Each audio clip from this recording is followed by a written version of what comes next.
Baik, sebelum daripada itu kita kena tengok dulu hadis-hadis Nabi berkaitan dengan galakkan Nabi SAW terhadap orang-orang perempuan yang menuntut ilmu-ilmu yang berkaitan dengan hukum hakam wanita. Tengok dalam nota yang ada pada tuan-tuan dan perempuan itu, Aisyah radhiyallahu anha berkata, ni'man nisaul ansar lam yakun yamna'uhunna al-haya ay yatafaqqahna fid din. Sebaik-baik wanita adalah wanita Ansar, kerana malu mereka tidak pernah menghalang mereka daripada mereka bertafakuh dalam agama. Sebab kadang-kadang orang perempuan ni ghalaba alaihinnal haya. Orang perempuan ni kadang-kadang dia malu, bukan kadang-kadang lah, kebiasaannya dia malu nak tanya. Jadi malu itu menjadikan proses nak mengaji agama tu jadi tersekat. Takut-takut nanti bila nak tanya, segan kat orang nak tanya benda ni. Tapi dalam hadis ni orang-orang wanita Ansar dipuji. Kita tengok contoh dalam Sahih Muslim disebut, qala Ishaq bin Abi Talha haddatsani Anas ibn Malik qala ja'at Ummu Sulaim wa hiya jaddatu Ishaq ila Rasulillah sallallahu alaihi wasallam faqalat lahu wa Aisyatu indahu ya Rasulullah al-mar'atu tara ma yara ar-rajul fil manam fatara min nafsiha ma yara ar-rajul fi min nafsihi faqalat Aisyah ya umma Sulaim fadahti an-nisa taribat yaminuk faqala li Aisyah bal anti fataribat yaminuk na'am faltaghtasil ya umma Sulaim idza ra'at zak. Maksud dia daripada Ishaq bin Abi Talha, dia kata telah bercerita kepada saya Anas bin Malik. Anas bin Malik kata telah bercerita kepada saya ibu saya Ummu Sulaim. Ummu Sulaim ni mak kepada Anas bin Malik. Nama sebenar dia siapa? Kan? Nama sebenar dia Rumaisa. Gelaran dia Ummu Sulaim. Baik. Dia datang kepada Nabi SAW dan dia kata kepada Nabi, dan Aisyah ada di sisi Nabi. Dia datang jumpa Nabi, tanya satu hukum, Aisyah ada di sebelah. Maka dia kata, ya Rasulullah, wahai Rasulullah, al-mar'atu tara ma yara ar-rajul fil manam. Dia kata, ya Rasulullah, perempuan ni pun kadang-kadang dia mimpi basah macam lelaki mimpi. Tahu? Mimpi basah. Orang lelaki biasa lah kan. Selalu kan. Selalu tu bahaya tu kan. Orang lelaki mimpi basah biasa, tapi orang perempuan tak biasa. Cuma Ummu Sulaim kata, orang perempuan pun biasa kena juga. Ada juga yang kena.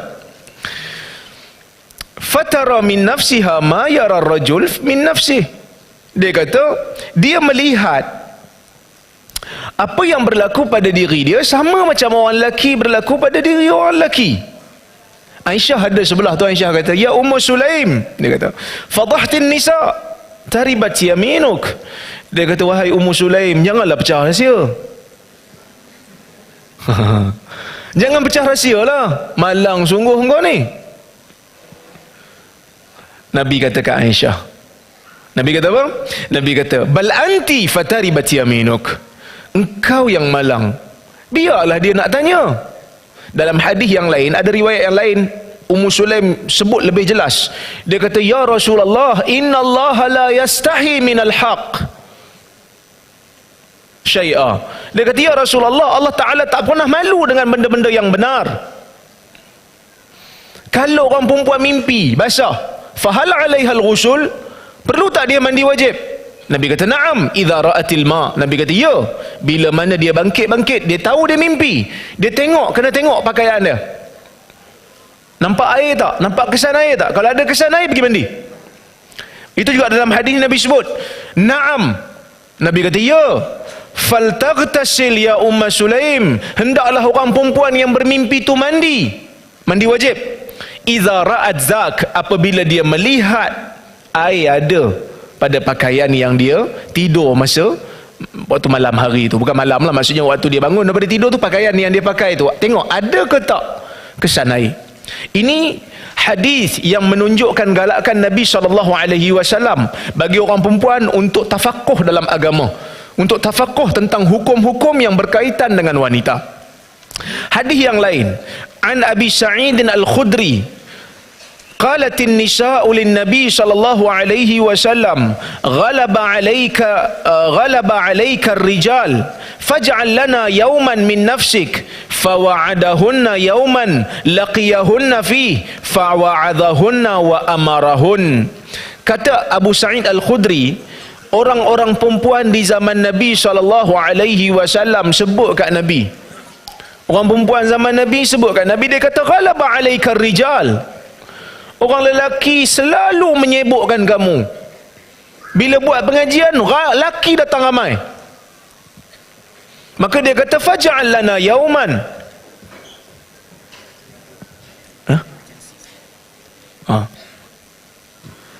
Assalamualaikum warahmatullahi wabarakatuh. Maaf ganggu.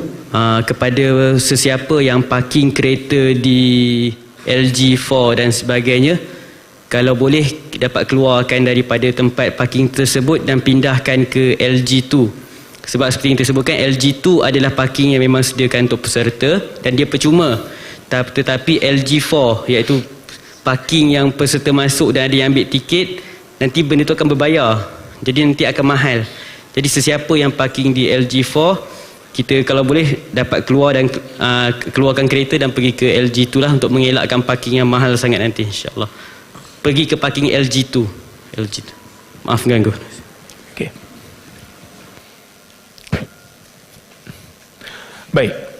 Maka orang perempuan pun kata dekat Nabi SAW zaman tu, dia kata faj'al lana yauman min nafsik. Jadikanlah kami satu hari untuk pengajian khas bagi orang perempuan. Kami nak kuliah muslimat.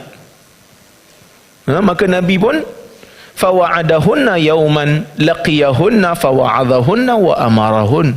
Maka Nabi pun ambillah satu hari khas untuk kuliah muslimat, yang mana Nabi nasihat orang perempuan masih kat situ, Nabi berikan arahan di situ, khas untuk orang perempuan. Baik. Maka dia kata Abul Hasan Ali bin Khalaf ataupun Ibn Battal mengatakan, dalam hadis ini menunjukkan kaum wanita bertanyakan soalan tentang urusan agamanya. Ini menunjukkan dibenarkan berbual dengan lelaki untuk urusan tersebut apabila mereka mempunyai hajat, yakni keperluan. Bila ada keperluan boleh tanya ustaz. Tapi kalau ada ustazah, tanya ustazah dululah, kan? Kalau tak ada ustazah yang tahu masalah tu, boleh tanya ustaz, tak ada masalah. Okey, baik. Sesungguhnya ketika itu ilmu dipelajari daripada isteri-isteri Nabi SAW dan daripada wanita salaf yang lain. Maka sebab itu saya katakan, kalau ada ustazah, tanya ustazah dulu. Sebab orang zaman salaf, mereka tanya Aisyah dulu, mereka tanya Ummu Salamah dulu, kan? Of course lah tanya Nabi. Bila Nabi dah wafat, mereka tanya dulu Ummu Salamah, Aisyah, kerana orang perempuan sudah tentulah lebih arif tentang benda ni. Okey. Ibnul Jauzi menyatakan, wanita adalah insan yang diletakkan kewajipan atau tanggungjawab sebagaimana lelaki. Wajib ke atas seorang wanita untuk menuntut ilmu yang wajib untuk dirinya agar dia dapat menunaikan kewajipan dengan penuh keyakinan. Maksudnya, selagi mana dia tak tahu hukum hakam haid, masalah untuk dia. Selagi mana dia tak tahu hukum hakam nifas, masalah untuk dia. Sebab haid, nifas, istihadah, semua ini berkaitan dengan salat, puasa yang dianggap sebagai rukun Islam. Kalau benda ni tak lepas, masalah besar. Baik. Ada hadis yang sahih. Seorang perempuan datang jumpa Nabi. Dia kata, macam mana saya nak menyucikan diri daripada haid? Nabi kata, ambil macam biasa lah, mandi macam biasa, kemudian ambil kapas. Ambil kapas, rendamkan di dalam kasturi, wangian, tatabba'i atharad dam, ikut aluran darah. Jadi dia pun tanya, macam mana tu? Kan? Nabi jadi segan nak bagi tahu. Nabi jadi segan nak bagi tahu, sehingga Aisyah tarik perempuan. Aisyah kata, jangan tanya Nabi, malu tanya aku. Aisyah pun tunjuk. Menunjukkan orang perempuan zaman Nabi, dia serius dalam masalah ni. Nah, baik.